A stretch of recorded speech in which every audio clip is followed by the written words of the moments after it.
네, 새해 정기국회 첫날에 일본 중의원 해산이 발표가 됐습니다. 일본에서 지금 무슨 일이 벌어지고 있는 건지 공주대학교 국제학부의 이문정 교수와 얘기를 나눠보겠습니다. 교수님 어서 오세요. 네, 안녕하세요. 네. 자, 당선 직후부터 다카이치 총리에 대한 일본 국민들의 지지도가 상당히 높은 걸로 알고 있습니다. 네.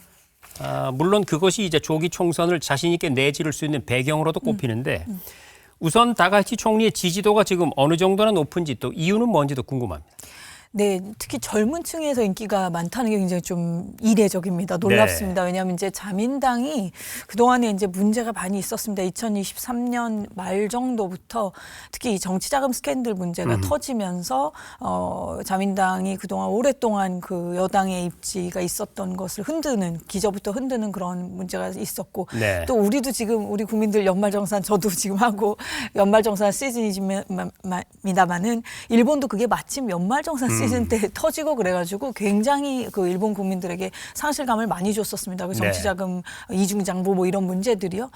그 이후로 뭐 여러 이제 드라마들이 있었습니다만은 지금 다카이치 총리가 굉장히 이례적으로 지금 개인적인 인기를 구가하고 있는데 특히 그 젊은 층들 방금 말씀드렸다시피 한 18세에서 29세 소위 말하는 20대 내지는 30 조금 전까지 그 젊은 세대의 굉장히 압도적인 지금 뭐 90%가 넘는 조사 결과도 있습니다. 뭐 거의 다 대부분이 30대 같은 경우도 80%가 넘습니다. 83.1%니까 이건 좀 상상하기 어려운 네. 일본 정치 구도에서 상상하기 어려울 정도의 개인적 인기를 지금 구가하고 있는데 글쎄 뭐 여러 가지 이유가 있겠죠. 뭐 얼마 전에 이 자리에서도 우리가 말씀 나눴던 그 나라에서의 그 정상회담도 네. 있었습니다만 뭐 그때 드럼 치는 모습이나 굉장히 어떤 그 대중 친화적인 그런 모습이 있는 것도 맞습니다만은 한편으로는 저도 이제 일본 뭐 기자분들이나 이런 관계자분들한테 듣기로는 식사를 이제 거의 혼자 하신다고 저도 들었어요. 아하, 예. 네. 그러니까 별로 이렇게 와이 막 이렇게 뭐라 그럴까요? 좀 왁자지껄하면서 단체로 어떤 회식을 한다든지 뭐 이런 문화는 별로 즐기시는 것 같지가 않아요. 네. 그러면 이제 앞서 말씀드린 그 정치자금 스캔들 문제 무슨 파티권을 뭐 이중장부로 하고 어쩌고 이랬던 그 자민당 사람이긴 한데 좀 다르네. 뭔가 활달하기도 하고 그리고 이제 이런 부분에 대해서는 아무래도 사람이 살다 보면은 물론 어울려야 될 때도 있지만 그 어울리는 자리에서 또 뭐 본의 아니게 많이 생기죠. 무슨 일이 네. 뭐 여러 가지 일들이 생기잖아요. 이제 그런 것과는 또 거리를 두는 것 같은 그런 모습들이 젊은 이들에게 또 어필이 됐나 이런 생각이 들기도 하고 아무튼 이 젊은 분들한테 이게 인기가 많다는 부분이 굉장히 좀 이례적이라고 말씀드리겠습니다. 네. 뭐 이렇게 표현하면 어떨지 모르겠습니다만 대접을 받고 뭐 의전을 받고 이런 거를 별로 중시하지 않는 네, 그런 소탈함도 좀 인기의 비결이지 않나 이런 생각도 들고 자 이렇게 지지율도 매우 높고요. 네. 그리고 다카이치 자신도 지난해 10월에 취임한 이래 줄곧 국회에서는 별로 생각하고 있지 않다 이렇게 말을 해왔는데 지금 굳이 이 총리직을 내건 이유가 뭘까요? 이거는 조금 이제 시스템도 우리와 차이가 있다는 부분을 말씀을 드려야 될 것 같습니다. 조금 네. 뒤에 혹시 의원 내각자의 부분에 대해서 더 말씀드릴 수 있을지 모르겠는데 아무래도 이제 이게 총리의 권한이고 본인이 지금 이 정도로 어떤 국민적으로 지지를 받고 있는 상황이기 네. 때문에 본인의 그 인기에 힘입어서 이번 이 판을 한번 다시 짜보겠다. 네, 다시 네. 짜보겠다. 왜냐하면 지금 구도가 뭐 다카이치 총리 자신이 인기가 많다고 그래도 뭐 이거를 쭉 밀고 나가기가 의석수가 아무라도 모질라죠. 네. 지금 이제 자민당이 단독으로 그 과반을 점하지 못하고 있는 상황이고 네. 총 지금 465석에서 지금 196석입니다. 그러니까 단독 과반에 미치지 못하고 있고 그래서 늘 항상 이제 연립으로 여당 소위 범여권 이렇게 만드는 것인데 아시다시피 또 그동안 오랫동안 자민당의 그 연립 파트너였던 공명당하고 헤어지게 되고 그렇죠. 그러면서 또 일본 유신회랑 손을 잡고 이렇게 됐는데 아무래도 지금 불안정한 상태에서 이제 정권이 창출이 됐고 본인이 인기는 있지만 본인이 추진하고자 하는 것들을 쭉 의회에서 확실히 백업을 해주지는 못하는 상황이라고 판단하는 것 같아요. 그러다 보니까 이제 본인이 이만큼 인기가 있느니 많지 그것을 한번 믿고 이번에 새 판을 한번 짜보겠다 이런 지금 정치적인 큰 어떻게 보면 승부수를 던진 게 아닌가 그런 생각이 듭니다. 네. 네, 굉장히 높은 인기가 실제로의 어떤 그 정책 추진력으로 이어지지 못하는 상황, 이 상황을 타개해 보겠다라는 것이군요. 자, 그런데 중의원 해산에 대한 이유로 다카이치 총리는 경제 운영에 공백이 생기지 않기 위해서 또 이런 얘기도 했습니다. 지금 일본 경제 상황이 상당히 좋지는 않다. 이렇게 짐작해 볼 수 있는 대목인데 어느 정도인가요? 글쎄 뭐 일본은 우리가 뭐 잃어버린 뭐 20년, 30년 이런 용어들도 다 일본에서 왔고 우리 사회가 지금 직면하고 있는 뭐 저출생 문제, 지방소멸 문제 이런 단어들 자체가 그 개념 자체가 다 일본에서 나왔을 정도로 과제 네. 선진국이라는 표현을 자신들도 씁니다. 그만큼 이제 고민할 것들을 선진적으로 경험한다는 어떻게 보면 조금 자조 섞인. 자조 섞인 네. 그런 표현인데요. 과제 선진국이라는 표현을 쓸 정도인데 그렇지만 쭉 물가라는 것을 나쁘게 보면 이게 저성장의 반증이겠습니다만 또 거기에 수십 년간 어떻게 보면 이렇게 익숙해져 왔잖아요. 네. 국민들이나 어떤 일본 사회가 돌아가는 것이. 근데 역시 제일 지금 문제는 물가죠. 예, 물가가 제일 문제고 물론 일본만의 이것은 문제가 아니고 지금 코로나 시절부터 팬데믹 시절부터 지금 양적 그 완화가 뭐 지구 곳곳에서 벌어졌기 때문에 뭐 자산 가치의 그런 그 어떻게 보면 과대한 상승이라고 하는 것은 지금 비단 뭐 일본만 겪는 문제도 아니겠습니다만 뭐 자산 가치는 둘째치고서라도 네. 당장 이제 일상품 우리나라에서도 흔히 이렇게 뉴스가 됐던 게 뭐 쌀값이 올라서 네네네. 뭐 일본 관광객들이 오셔가지고 한국에서 뭐 쌀을 사가고. 네. 뭐좀 도저히 어떻게 이게 정말 뉴스인가 이렇게 생각이 들 정도로 그런 일들이 벌어질 정도니까요. 그런데 그러다 보니까 이런 물가 고물가 상황에서 항상 이제 일본 정치인들이 이게 양날의 검인데 소비세 문제를 늘 얘기를 합니다. 근데 이 소비세라는 게 참 이 선거에서 건드리는 카드인데 이것으로 인해서 정말 망하는 수도 있기 때문에 이게 지금 굉장히 민감한 문제인데 어쨌든 간에 지금 소비세 뭐 예를 들면 다카이치 총리 같은 경우는 뭐 식료품에 대해서는 그러면 좀 면제해 볼까 등등 지금 이런 얘기들을 하면서 이제 일본의 뭐 저성장은 지금 차치하고서라도 당장 고물가로 민생이 너무나 어려워진 이런 지금 상황을 어떻게 타개할 것인가 이 부분에 지금 고민들이 있는 것 같습니다. 그렇군요. 네. 자, 그런데 이걸 좀 여쭤봐야 될 것 같아요. 우리 저 시청자들의 이해를 돕기 위해서라도 중의원을 해산한다는 네. 게요. 뭐 물론 이제 일본 소식을 다루는 언론 보도를 통해서 왕왕 접해 온 말이긴 합니다.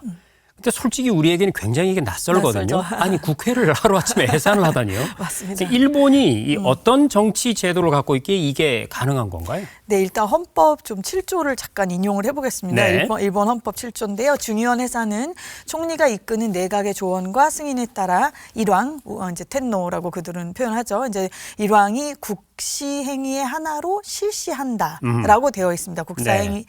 죄송합니다. 국사행위. 국사행위의 하나로 실시한다라고 되어 있고 또 69조에 보면은 이 내각에는 국정을 맡길 수 없다. 라고 하는 어떤 내각 불신임안이 중의원에서 가결이 되면 그로부터 10일 이내에 총리가 중의원을 해산하거나 내각이 총사퇴하도록 그렇게 이제 헌법적으로는 규정을 하고 있는데 그렇다 하더라도 이게 이제 우리 말씀하셨듯이 우리 국민들 입장에서는 확 와닿지가 않는 게 우리랑 완전히 제도가 다르기 네. 때문인데요. 이제 우리는 대통령제고 물론 이제 공화정이니까 대통령은 이제 행정부의 수반이면서 입법부가 있고 사법부가 있고 이렇게 해서 3권이 분리가 되는 것이고 네. 일본도 비슷한 그런 공화주의적인 체제를 갖고 있지만 여기는 근본적으로 다른 게 입헌 군주제, 군주가 있죠. 네. 지금 일왕이 있고 그리고 이제 총리라는 것은 결국은 국회의원들이 뽑습니다. 그렇죠. 네, 국회의원들이 뽑기 때문에 국회의원은 국민들이 뽑지만 네. 따라서 이제 이게 간접적으로 되는 것이기 때문에 그러다 보니 우리처럼 예를 들면 여당 대통령이 집권하는 여당과 소위 국회에서의 다수당이 다른 상황이 벌어질 수 있잖아요. 이런 시스템에서는. 네. 뭐 미국에서도 그렇고. 네. 근데 이런 시스템에서 그런 일은 잘 발생할 수가 그렇죠. 없죠. 예. 기본적으로 다수당의 총재가 총리로 선출되는 가능성이 거의 네. 다이기 때문에 네네. 예, 그런 상황이라서 지금 앞서 말씀드렸듯이 이제 다카이치 총리가 본인이 인기가 많으니까 지금 여당은 여당인데 소수 여당인 이 상황을 한번 리셋하기 위해서 지금 이런 해산을 총리의 그런 권한을 행사해서 이제 하려고 하는 것이죠. 네. 네. 지금 교수님께서 설명해 주신 것처럼 중의원 해산이라는 것은 일본 헌법이 보장하고 있는 총리의 고유 권한이지 않습니까? 네. 근데 그럼에도 불구하고 이번 이 의회 해산 결정은 좀 이례적이다 이런 얘기가 나오는데 그 이유는 뭘까요? 좀 급하다고 보는 일본 패널들도 많은 것 같아요. 일본 전문가들도 이렇게까지 급하게 할 일인가라고 하는 그런 의견들이 좀 많이 있는 것이, 그도 그럴 것이 지금 정기국회 첫날 중의원을 해산한 것이 1966년에 이제 사또 에이사쿠, 이것도 이제 우리 국민들한테 별로 감정이 좋지 않았었던 그 아베 전 총리의 네. 또 이제 집안 어른이죠. 그 사또 에이사쿠 총리가 한 이후에 지금 60년 만이라고 합니다. 60년 이 정도로 만에? 예, 첫날 이제 해산을 한 거니까요. 그리고 1월에 해산을 단행한 것도 이제 1990년 이후에 또 36년 만에 지금 처음이고, 그래서 굉장히 이제 연초에 이렇게 모든 것이 시작되는 이 시점에 해산을 하고 시작을 하는 거니까 네. 이제 그런 부분들이 굉장히 좀 이례적이고, 해산 결정부터 또 총선 당일까지 지금 16일밖에 안 남았습니다. 2월 8일이면 내일 모레잖아요. 그렇죠. 그러니까 이렇게 짧은 기간에 지금 얼마나 지금 선거 운동을 할 수가 있을지 네. 등등 이런 것들이 지금 초미의 관심사고, 일본 그 선거 전문가들도 여러 분석들이 뭐 혼재하고 있는 것 같더라고요. 저도 이제 모니터링을 계속 하는데 뭐 어떤 의견이 중론이라고 하기가 애매한 것이, 아까 말씀 잠깐 나왔던 공명당 같은 경우도 본래는 이제 연립으로 같이 손을 잡았을 때는 제가 지역구에서는 자민당을 뽑더라도 뭐 비례는 뭐 공명당을 네. 뽑는다, 예를 들면 이런 식의 역할 분담이 투표 있었죠. 행태가, 네. 행태가 있었는데, 이제 그런 것들이 어떻게 될지, 그러면 공명당 표는 어느 지역에서 어느 사람을 지지하게 되는 건지 등등이 지금 아무튼 안개 속인 그런 지금 정국이라고 하겠습니다. 네. 그렇군요. 자, 그러면은 이제 표 분석을 좀 네. 들어가 봤으면 좋겠는데, 방금 말씀하신 것처럼 네. 국회 회기가 채 시작하기도 전에 시작하는 날 아예 그냥 해산시키고 네. 다시 시작하자, 이렇게 네. 이제 승부수를 던졌는데, 이 다카이치 총리가 안전하려면 의석수를 어느 정도 확보를 해야 되는 건가요? 그래서 일단은 뭐 대체적으로 얘기하는 게 아무래도 단독 과반은 이제 233, 465니까요. 근데 이제 그거보다는 그래도 많이 나와야 되겠죠. 이제 뭐 안정적으로 국정 운영이 필요하려고 한다면 그거보다는 적어도 한 10석은 많아야 되지 않냐 하는 의견들이 대체적으로 있고, 그리고 이제 261석이라는 숫자가 나오는 건 이제 모든 위원회에서 과반을 이제 확보하려고 하는 어떤 절대적인 안정을 추구한다라고 네. 하면 그 정도는 필요하다라고 하는 이제 그런 수치들이 나오는 것인데요.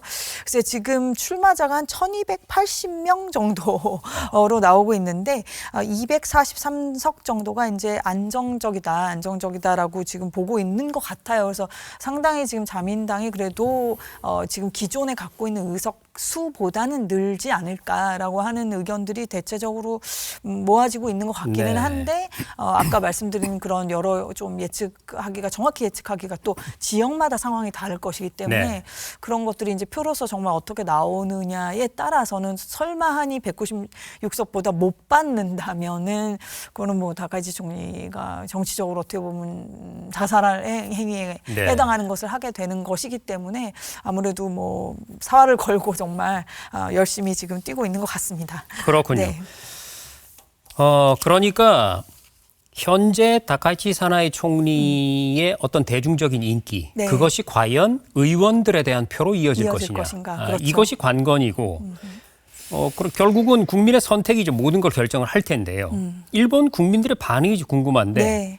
이번 다카이치 총리의 이 중의원 해산 결정, 그리고 조기 총선, 이 부분을 어떻게 일본 국민들이 생각하고 있는지, 뭐 조사 결과가 나온 게 있는지. 네, 조금 근데 여론은 좀 떨어지는 것 같아요. 아하. 지지율이 지금 떨어지는 것 같아서, 아무래도 지금 민생이 급하기 때문에 뭐 여러 예산 처리라든지 이런 거나 하지, 네. 뭘 또 이렇게까지 지금 판을 흔드나라고 좀 비판적으로 보는 그런 의견들도 없지 확실히 있는 것 같습니다. 네. 뭐 예를 들면 마이니치 신문 같은 경우가 지난 이제 24일에서 25일 양일 동안에 2,048명을 대상으로 이제 실시한 전국 여론조사를 실시했는데요. 지지율이 이제 57%로 집계가 됐다고 전해졌습니다. 이제 이것은 이제 지난달 67%였던 것을 좀 생각을 할 때, 상기해 볼 때 10%나 이제 떨어진 거니까 네. 상당히 지금 떨어진 것이고, 지난해 이제 10월에 가출범 실험했었을 때는 이후에도 줄곧 한 60% 중반 혹은 그 이상 그 정도 이제 유지를 해왔었기 때문에 확실히 좀 떨어졌구나 이런 지금 느낌이 있고요. 뭐 예를 들면 또 하나만 좀 참고하십사 또 대조해 보십사 말씀을 드리면 이제 니혼 계자의 일본 경제신문이 같은 날 이제 실시한 또 여론조사는 내각 지지율이 67% 이것도 전달에 비해서는 이제 80% 정도가 하락한 그런 수치입니다. 어쨌든 추세 자체는 좀 떨어지고 있네요. 그렇습니다. 네. 교도통신, 뭐 요미우리 등등 이제 메이저들이 한 조사들이 대체적으로 한 10% 정도가 떨어지는 네. 그런 형국으로 지금 나오고 있는 것 같습니다. 네. 자, 선거 기간도 매우 짧은데 선거를 코앞에 두고 승부수를 던졌는데 지지율마저 지금 떨어지고 있다면 이제 다카이치 총리 입장에서는 뭔가 여기서 어떤 특단의 조치가 필요하지 않을까 싶기도 한데 어떤 계획을 갖고 있을까요? 글쎄, 아무래도 이제 민생이 문제일 거고 참 이 소비세 문제 같은 게 아마 총무의 관심사일 텐데 결국 폭탄의 뇌관을 건드릴 것이다. 글쎄 그 부분을 좀 한번 지켜봐야 되겠습니다. 근데 이게 사실은 지금 뭐 다카이치 총리만 이런 것도 아니고 트럼프 대통령을 필두로 해서 워낙 전 세계적으로 이런 소위 말하는 포퓰리스트들이 이제 전면에 나서다 보니까 이 포퓰리스트들을 좋게 생각하면 대중의 그 뭐 요구에 반응을 하는 거니까. 가려운 것을 긁어주는. 네, 그러니까 그거 자체를 뭐 무작정 뭐라고 할 수는 없겠지만 그냥 대중이 원하는 대로 이거저거를 다 주워 담다 보면은 이상한 그림이 그려집니다. 그렇죠? 네, 이상한 뭐 패치워크가 생겨버리는데 다카이치 총리도 재정은 지금 늘리겠다고 재정 지원 같은 경우는 늘린다고 하면서 또 소비세 같은 건 그러면 낮춘다 그러면 이게 앞뒤가 지금 안 맞잖아요. 네. 그러니까 그런 부분들을 이제 소위 뭐 전문가들로서 활동하는 이런 방송에 나오는 패널들이나 얘기들을 들어보면 도대체 뭘 하겠다고 하는 거냐 이제 이런 비판들도 있더라고요. 그러니까 뭐 예를 들면 뭐 외교안보 분야도 마찬가지입니다. 또 며칠 전에도 이제 북한에 대해서 이제 핵보유국이라는 표현을 써버리는 바람에 뭐 그 전에 이제 대만 문제도 그렇고 기존에 이제 소위 안 건드리던 거 그런 것들을 이제 뭐 취지는 10분 이해를 하려고 하더라도 그래도 총리라면은 조금 더 말을 신중하게 하고 해야 되지 않나 이제 이런 부분들이 나오다 보니까 이제 소위 말하는 이제 엘리트층에서는 비판들이 있는데 그러나 앞서 말씀드렸듯이 지금 이제 시대가 이렇고 지금 뭐가 옳다 그르다 따질 만한 그런 지금 전 세계적인 상황이 그렇지가 않아서 무한 생존 경쟁이 벌어지고 있죠. 무한 생존입니다 정말. 그래서 그런 차원에서는 다카이치 총리를 또 응원하는 그런 일본 국민들도 많으신 것 같습니다. 네. 그렇습니다. 다카이치 총리 입장에서는 방금 우리가 얘기 나눴던 이 무한 생존 경쟁 시대에 어쨌든 일본 자국민에게 유리한 것들을 내가 좀 강력하게 이렇게 추진함으로써 표를 얻어보겠다 이런 생각도 있는 것 같고요. 어쨌든 이 관련 보도들을 저도 들어오기 전에 좀 읽어봤는데 종합해 보면 이번 선거가 그리 쉽지만은 않을 것이다. 이런 예상들이 나오는 것 같습니다. 그 이유는 무엇이고 교수님은 어떻게 전망하고 계세요? 저도 이거 참 이번 선거 어떤 선거나 다 예상하기 어렵습니다만 이번 선거 진짜 좀 그림이 안 보이는 게 기존 우리 일본 선거를 오래 지켜봤던 무슨 그런 전문가라고 할 만한 분들이 보시기에도 지금 기존 공식들이 많이 깨졌습니다. 앞서 말씀드린 뭐 자민당과 공명당이 결별한 거 그러면서 이제 공명당을 비례로서 지지했던 분들이 당신 지역에서 또 어떻게 할 것인지 이런 것들. 그럼 일본 유신회라고 하는 지금 또 여당의 또 파트너가 되는 정당은 확실히 오사카를 기반으로 지역 기반 정당이죠. 지역 기반 정당이지만 그 외연을 확장을 하는 것이 영 조금 시원치가 않고요. 그러면서 이제 소위 야당 쪽이 뭔가 연합을 만들어 보겠다고 하지만 그것도 말이 쉽지가 않은 게 이름부터가 입헌민주당, 국민민주당 다 비슷하게 들리는데 입헌민주당이라는 거는 그만큼 이 헌법에 대해서 평화헌법을 고수하겠다. 이런 어떤 확고한 어떤 이념적 그 지표가 있는 것이잖아요. 좌표가 있는 것인데 그런 부분들하고 또 다 결이 다 안 맞아지는 부분들이 있습니다. 요컨대 말씀드리고 싶은 것은 이게 지금 변수가 너무 많아요. 변수가 너무 많고 어떤 큰 구도가 뭐 있다면 또 있겠죠. 지금 이런 외교안보 상황이 너무 지정학적으로도 위험 수치가 너무 올라가 있고 그러니까 좀 힘을 실어줘야 된다. 일본 국민들이 전반적으로 그렇게 판단을 한다면 자민당이 지금보다는 조금 더 의석수를 늘리면서 안정적인 국정을 운영해 나가는 것으로 좀 받쳐주는 목소리가 그래도 우세하지 않을까 저는 그렇게 보고 있는데 근데 네. 말씀드렸다시피 너무 변수가 많아서 그렇습니다. 정확하게 예측하기가 그렇습니다. 자, 가능성을 열어놓고 우리가 지켜봐야 되는 상황인 것 같은데요. 그러면 마지막으로 우리 입장에선 제일 중요한 질문을 이제 드려야겠습니다. 타카이치 총리가 안정적인 의석을 확보할 경우 아니면 반대로 그렇지 않을 경우 우리에게는 어떤 영향을 미칠 것 같습니까? 글쎄 뭐 여러 기후로 이제는 생각이 들지만은 여러 우려에 비해서 지금 우리 대통령하고도 아주 좋은 그런 케미를 보여주셨고 서로가 그 지도자 간의 그런 케미가 좋다는 것은 그만큼 결국은 낙수 효과가 발생을 하니까요. 그런 측면에서는 이렇게까지 이제 관계가 지금 좋으신데 굳이 또 다른 새로운 또 분이 오시는 것보다는 어떻게 보면 그냥 같은 분이 하는 게 낫지 않으려나라는 생각을 또 하시는 분들도 더러 있을 것 같고요. 그러나 네. 이제 이 다카이치 총리의 어떤 그런 이념적 백그라운드나 또 그 바치고 있는 세력 이런 분들을 생각을 했었을 땐 저분보다는 그래도 뭐 다른 분이 나왔으면 하는 그런 생각을 하시는 분들도 있겠죠. 그러나 아무튼 중요한 것은 지금 한일 간에는 결국은 지금은 전략적으로 서로 협력해야 하는 그런 국면이고 네. 지금 한일 간에는 서로가 막 너무 이렇게 싸우기에는 지금 세상이 너무 혼란스럽기 그렇습니다. 때문에 네 그런 측면에서는 누가 되더라도 좀 안정적으로 한일 관계를 가져가겠다라고 하는 것이 결국은 대세가 되지 않을까 저는 개인적으로는 그렇게 생각합니다. 네. 네, 잘 알겠습니다. 다음 달에 있을 선거 결과까지 저희 글로벌 인사이트도 계속해서 관심 있게 지켜보겠습니다. 지금까지 공주대학교 국제학부의 임은정 교수였습니다. 고맙습니다. 감사합니다.